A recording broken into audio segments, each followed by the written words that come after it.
సభకు ఖమ్మం నుంచి భారీగా కాంగ్రెస్ కార్యకర్తలు తరలి రావాలంటూ మంత్రి తుమ్మల నాగేశ్వరరావు పిలుపునిచ్చారు.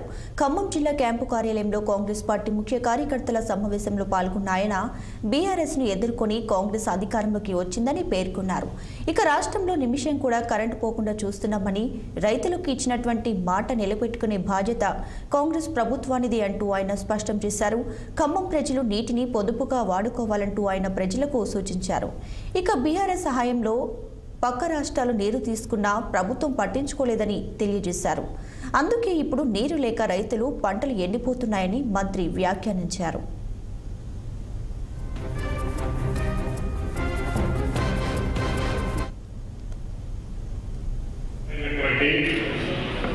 అసమర్థమైనటువంటి ఆలోచన రహితమైనటువంటి అదరగండాలతోటి, కబ్జాలతోటి, బెదిరింపులతోటి, పోలీసులతోటి మనం అధికారంలోకి వస్తామని చెప్పి అధికార మతంతో కార్యకర్తల్ని, నాయకుల్ని, ప్రజలను కూడా హింసించి పీడించి బీఆర్ఎస్ పార్టీ ఆలోచించింది.